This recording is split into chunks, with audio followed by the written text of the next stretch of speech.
নমস্কার বন্ধুরা, ওয়েলকাম সবাইকে শুভ স্পোর্টস নিউজ চ্যানেলে। তো গাইস, এই ভিডিওতে আমরা আলোচনা করতে চলেছি ইন্ডিয়ান ফুটবল রিলেটেড কিছু ট্রান্সফার আপডেট। তাই পুরো ভিডিওটি কিন্তু দেখার অনুরোধ রইল। তো গাইস, প্রথমেই যে আপডেটটা দিয়ে শুরু করতে চলেছি সেটা হলো মোহনবাগান সমর্থকদের আশা ভরসা দিমিত্রি পেত্রাতসকে নিয়ে। তো এই পেত্রাতস কিন্তু যখনই মোহনবাগান কোনো বিপদে পড়ে যায় তখনই মোহনবাগানের তাতা হয়ে উঠেছেন। যেদিন থেকে মোহনবাগানের হয়ে খেলছে সেদিন থেকে মোহনবাগানের জন্য তার দায়িত্ব কর্তব্য, মোহনবাগানের প্রতি ভালোবাসা, মাঠে নিজেকে 100% উজাড় করে দেওয়া, সব কিছুই কিন্তু তার থেকে আমরা লক্ষ্য করেছি। আর তাই সমর্থকদের চোখে নয়নের মণি হয়ে উঠেছে এখন সে। আর গেল সিজনে তিনি কিন্তু তার পারফরমেন্স দ্বারা গোল্ডেন বলও জিতেছেন। আর যতদিন খেলবে ততদিন মোহনবাগানের হয়ে খেলার ইচ্ছাও প্রকাশ করেছেন তিনি। এবং বর্তমানে দাঁড়িয়ে যে আপডেট পাওয়া যাচ্ছে, মুম্বাই সিটি এফসি তারা কিন্তু পেত্রাতসকে দলে নেওয়ার জন্য ইনকোয়ারি চালিয়েছে। আর এই নিয়ে গতকাল থেকে একটা পোস্ট ভাইরাল হয়েছে যে পেত্রাতস নাকি মুম্বাই সিটি এফসিতে অলমোস্ট ডান হয়ে গেছে।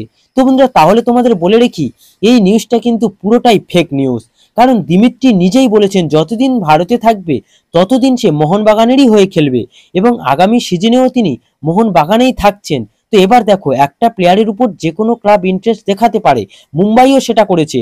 তাই বলে যে সে চলে যাচ্ছে এরকমটা কোনো মানে নেই।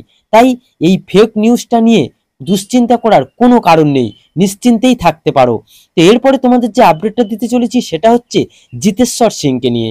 তো এই জিতেশ্বর সিং হচ্ছেন একজন 22 বছর বয়সী ভারতীয় ডিফেন্সিভ মিডফিল্ডার। ডিফেন্সিভ মিডফিল্ডের পাশাপাশি সেন্ট্রাল মিডফিল্ডেও খেলতে পারেন। মার্কেট ভ্যালু 1.8 কোটি টাকা। বর্তমানে চেন্নাই এফসির সাথে যুক্ত রয়েছেন এবং চেন্নাই এফসির সঙ্গে তার কিন্তু 2025 সাল পর্যন্ত চুক্তি রয়েছে। তো এই জিতেশ্বর সিং কিন্তু গত সিজনে চেন্নাইয়ের হয়ে আউটস্ট্যান্ডিং পারফরমেন্স দিয়েছিলেন। এই সিজনটা তার কিন্তু খুব একটা ভালো যায়নি, কিন্তু এই জিতেশ্বর সিংকে নেওয়ার রেসে বেশ কিছু ক্লাব অলরেডি ইন্টারেস্ট শো করেছিল এবং চেন্নাইও কিন্তু চাইছিল তাকে দলে রেখে দিতে। তবে বর্তমানে ইস্টবেঙ্গল ম্যানেজমেন্ট প্রবলভাবে এই জিতেশ্বর সিংকে দলে চাইছে এবং তার সঙ্গে কথাবার্তাও এগিয়ে ফেলেছে অনেক দূর পর্যন্ত। তো যদি সবকিছু ঠিকঠাক থাকে তাহলে লাল হলুদ জার্সিতে দেখতে চলেছি এই জিতেশ্বর সিংকে। তো দেখা যাক পরবর্তীকালে কোনো কনফার্মেশন এলে তা অবশ্যই তোমাদেরকে জানিয়ে দেবো। এরপরে তোমাদের যে আপডেটটা দিতে চলেছি সেটা হচ্ছে মাখান ছোটেকে নিয়ে। তো এই মাখান ছোটে একজন তো এই মাখান ছোটে হচ্ছেন একজন 24 বছর বয়সী ভারতীয় রাইট উইঙ্গার।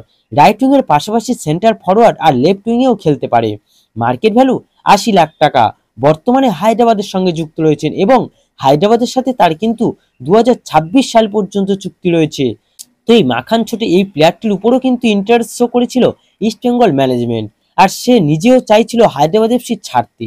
আর বর্তমানে দাঁড়িয়ে যে আপডেট পাওয়া যাচ্ছে, সে ইস্টবেঙ্গলে নয়, নর্থ ইস্ট ইউনাইটেড এফসির সঙ্গে কথাবার্তা অনেক দূর এগিয়ে ফেলেছে। তো সবকিছু ঠিকঠাক থাকলে এই মাখান ছোটিকে নর্থ ইস্ট ইউনাইটেড এফসির জার্সি গায়ে খেলতে দেখতে পাবো। তো গাইস, এই ভিডিওতে এই আপডেটগুলি জানানোর ছিল। যদি ভিডিওটি ভালো লেগে থাকে তাহলে অবশ্যই লাইক ও সাবস্ক্রাইব করে দিও।